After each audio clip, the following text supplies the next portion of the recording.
Hi everyone and welcome back to Sophie Loves 10. I thought I'd do an update video on what's happening because I feel like I haven't really filmed anything recently. I haven't done a November TBR because I've been so busy with uni work.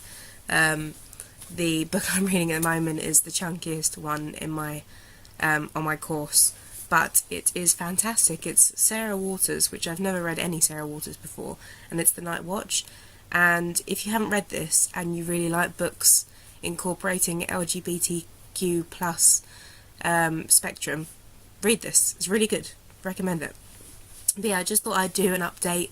I didn't do the cozy night in, which was tonight, because I had friends over and I didn't realise they were coming over until my mum pointed out that we've got friends coming around for dinner.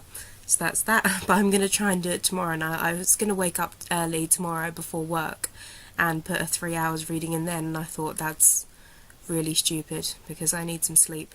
You can see my bags. So I'm just going to sleep and then do it after work, I've decided instead. But I picked up the books that I told you all that I was going to buy, except for one, Heartless by Marissa Meyer.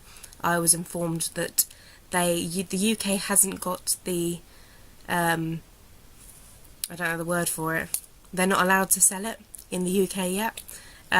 So I basically bought it on Amazon from Book Depository to send it to me. So I'm not sure how that all works, but they're still waiting for the rights to sell it in the UK, I've been told, although I have seen it around, so I'm not really sure how that all works, but if you know, let me know. And the other books that I picked up, one was on the release day, and I went to Gloucestershire to see my friend, and I've never really been, I think it's the west of England. Geography's not my strong point, but I've never really been around there at all, that kind of area, and I loved it. It's so picturesque, it's really nice, like it's a nice, I travelled straight from London, from uni, to Gloucestershire, and it was really nice, like, juxtaposition between the two, and I really appreciated that, although next time I go I am going to take some better boots, because I was wearing suede boots and it was raining and there were leaves everywhere and there was mud everywhere, so that was really not a very good idea. I picked up a couple of books there. I went to the Waterstones there, which was really nice, really nice guy that served me, and found the book that I wanted. They hadn't priced it yet because it was just out that day and they hadn't put any prices on, so he gave me a price for it, which I thought was pretty good, and I had points on my card, so he took some of those off, and I bought The Chemist by Stephanie Meyer. This is the hardback edition, obviously. I don't think it's out in paperback yet. It doesn't usually, but I don't know, I haven't started it yet, I haven't read it. I thought I was going to read it on the train and I ended up doing work, which is a good one for me because I'm usually really bad with reading on train. I usually like just to immerse myself in a book and not do any work, but I did work that time. But it says on the back, The Chemist, she wasn't going to let them win. There is no way she would give them such an easy resolution to their problem. They would probably get her in the end, but they were going to have to work for it. Damn them, and they would bleed for it too. So that sounds pretty intriguing. I'm not entirely sure. It's quite a chunky book, but the text is pretty big. Yeah, I think it's quite. I think I'm going to enjoy this. I feel like it's probably one of those books I'm going to listen to on Audible or have at home to read because it's such a big book. I think on the Underground that is going to be ridiculous trying to read it with one hand. Has anybody ever had like hand cramp when you're trying to read a really big book with one hand? It's a problem. It's a real problem. So that is one of the books I picked up. The other bookshop, I actually wrote it down inside the book because I'm weird like that, and it's called Moss Books, and it's a second-hand bookshop, and the books, I've never quite seen a second-hand bookshop as packed as this was.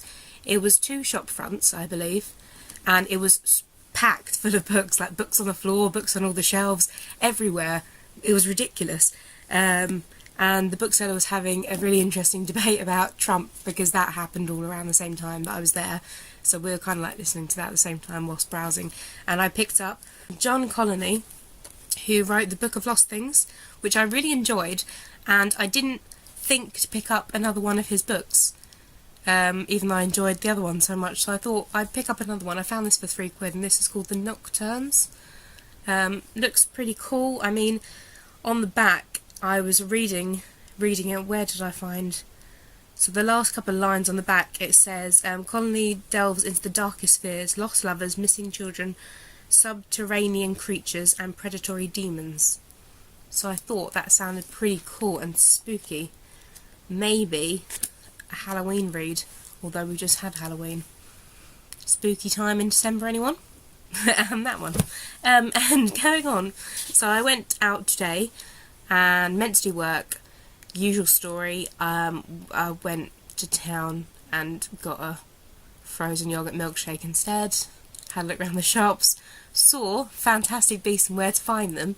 And if you want a video about that, let me know. Although I was going to do a comparison video to that and this.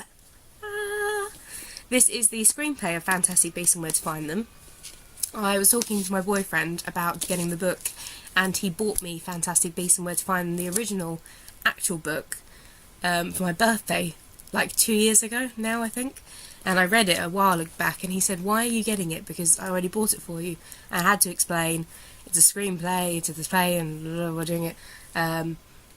But it's just, I feel like it's one of those things that, I think I mentioned in the last video how I feel about this. It's something that I know I'm going to buy eventually. Like, if I wasn't going to buy it on the day of release, I was going to buy it at some point. So why not just buy it on the day of release? That's how I feel about it. It makes it more special as well now, because I bought it on the day that they first came out.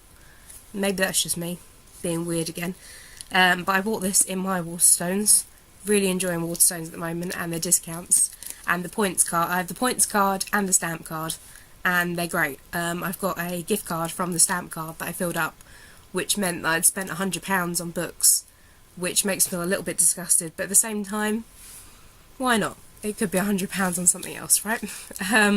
But this is the screenplay, which I'm really interested in, because I did write a screenplay for my undergrad, and I think the formatting is really interesting, and also I feel like it's going to help with one of my modules now, which is in playwriting. It's quite a similar art form, but you've got pictures in there as well. I'll show you something, sneaky peek there. About the film, if you want to know, there's another picture. Personally, I'd go see it. We both thought that the film was a lot better than we originally, because we all heard the hype around it and thought it's probably not going to be that great. We'll see it anyway, but expectations weren't particularly high.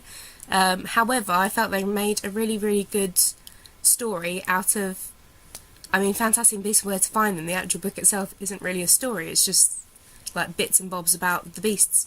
I thought it was really good. Eddie Redmayne, good job, sir, good job. As per usual, he plays that kind of geeky lost boy really, really well.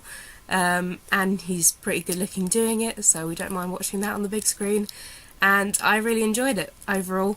I really enjoyed the character that was with him the whole time, the guy, the muggle, or the non-magic, I think they call them in America. He was in another film, apparently, Balls of Steel maybe, I've never seen it, but he was great, he was a really funny character. And overall, a really good film. I found myself, sometimes at the cinema I'm like, oh god, what's the time, like, is it finishing yet? Is it going to finish soon?